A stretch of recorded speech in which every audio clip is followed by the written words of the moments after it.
বিশ্ব সঙ্গীতের ইতিহাসে এমন কিছু নাম আছে যাদের পরিচয় দিতে আলাদা করে বিশেষণ লাগে না। মাইকেল জ্যাকসন ঠিক তেমনই এক নাম। 4 দশকের বেশি সময় ধরে তার কণ্ঠ, নাচ আর স্টেজ পারফরমেন্স পৃথিবীর কোটি কোটি মানুষের কল্পনাকে নাড়িয়ে দিয়েছে। সেই অপ্রতিদ্বন্দ্বী শিল্পীর জীবন কাহিনী এবার নতুন করে উঠে আসছে হলিউডের বড় পর্দায় বায়োপিক সিনেমা মাইকেলের মাধ্যমে।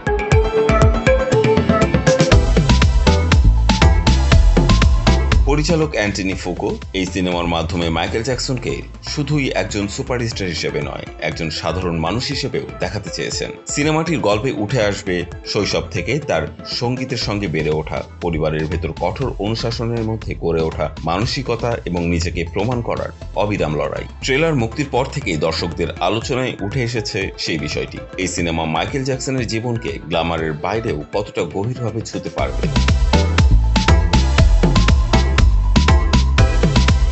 মাইকেল জ্যাকসনের চরিত্রে অভিনয় করেছেন তার ভাতিজা জাফর জ্যাকসন। এটি তার প্রথম বড় পর্দার কাজ হলেও ট্রেলারে তার উপস্থিতি অনেককে চমকে দিয়েছে। নাচের ভঙ্গি, শরীরী ভাষা ও পারফরমেন্স, জাফরের মধ্যে মাইকেলের ছায়া স্পষ্ট।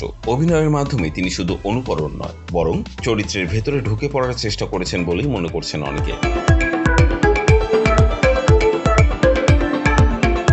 সিনেমার গুরুত্বপূর্ণ জায়গা পেয়েছে মাইকেলের পরিবার ও সঙ্গীত জগতের প্রভাবশালী ব্যক্তিরা। বাবা জো জ্যাকসন কঠোর চরিত্র, মা ক্যাথরিন জ্যাকসনের নীরব সহায়তা, ভাই বোনদের সঙ্গে সম্পর্ক সবকিছু গল্পের আবহে ধীরে ধীরে উন্মোচিত হবে। পাশাপাশি মোটাউন রেকর্ডস এবং সঙ্গীত ইন্ডাস্ট্রির ভেতরে রাজনীতি, সাফল্যের চাপ আর তারকা খ্যাতির বাস্তবতা সিনেমাটিকে আরও বাস্তবধর্মী করে তুলবে বলে ধারণা করা হচ্ছে।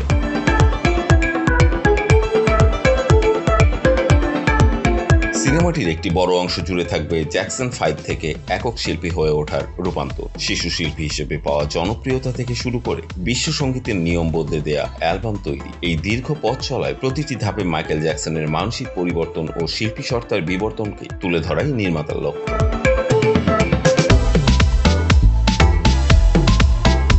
তবে মাইকেল জ্যাকসনের জীবন মানে শুধু সাফল্য নয়, তার জীবনের শেষ ভাগে থাকা বিতর্ক ও অভিযোগ নিয়ে দর্শকদের কৌতূহল কম নয়। নির্মাতারা এই বিষয়ে খুব বেশি কিছু প্রকাশ না করলেও সিনেমাটি সেই অধ্যায়কে কিভাবে দেখাবে নাকি না দেখিয়ে শুধু ইঙ্গিত দেবে তা নিয়ে নানা আলোচনা চলছে। সাম্প্রতিক সময়ে নতুন তথ্যচিত্র ও অপ্রকাশিত অডিও নিয়ে আলোচনার প্রেক্ষাপটে এই প্রশ্ন আরও গুরুত্ব পাচ্ছে। সবকিছু মিলিয়ে মাইকেল শুধু একটি বায়োপিক নয়, এটি একটি সময়কে ফিরে দেখার চেষ্টা। এমন একজন শিল্পীর গল্প যিনি নিজের সীমানা ভেঙে বারবার নতুন মানদণ্ড তৈরি করেছেন। আগামী এপ্রিলে সিনেমাটি মুক্তি পাওয়ার কথা। মাইকেল জ্যাকসনের ভক্তদের জন্য এটি যেন আবেগে, তেমনি নতুন প্রজন্মের দর্শকের জন্য এটি হতে পারে এক কিংবদন্তিকে নতুন করে চেনার সুযোগ।